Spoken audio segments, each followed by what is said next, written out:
Si vous découvrez sur vos jambes des vaisseaux, des veines superficielles qui ressemblent à ça, ce qu'on appelle des télangiectasies ou des spider veins, ou d'autres veines qui sont un peu dans le bleu ou le vert et qui sont un peu plus grosses et qui ressemblent à ça, qu'on appelle des varices réticulaires ou des varicosités réticulaires, ou si vous avez des veines un peu plus grosses qui ressemblent à ça, ce qu'on appelle des vraies varices, qui sont supérieures à 3 mm, c'est que vous souffrez d'insuffisance veineuse chronique des jambes, ce qu'on appelle communément varices des membres inférieurs.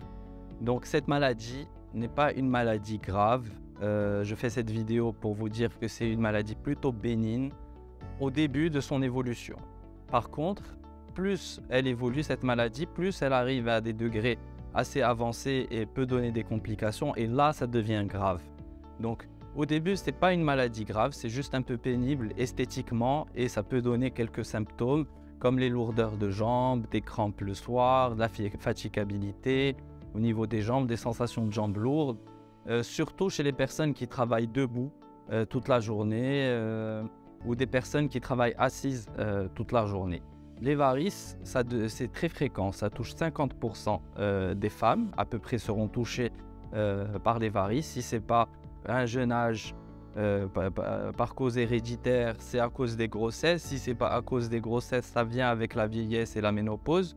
Donc à ces trois stades-là, 50% des femmes à peu près vont avoir des varices ou varicosités.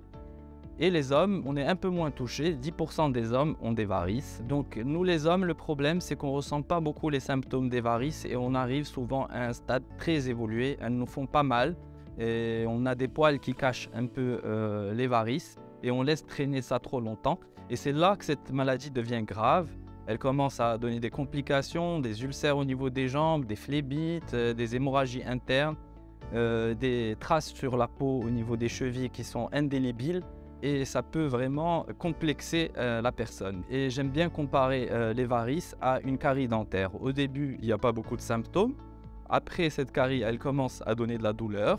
Après, il y a l'abcès dentaire. Après, là-dedans, on est obligé de l'enlever à cause de l'abcès dentaire. Donc, ça ne sert à rien de laisser évoluer les varices trop longtemps. Il faut diagnostiquer ça assez tôt avant d'arriver à un stade grave.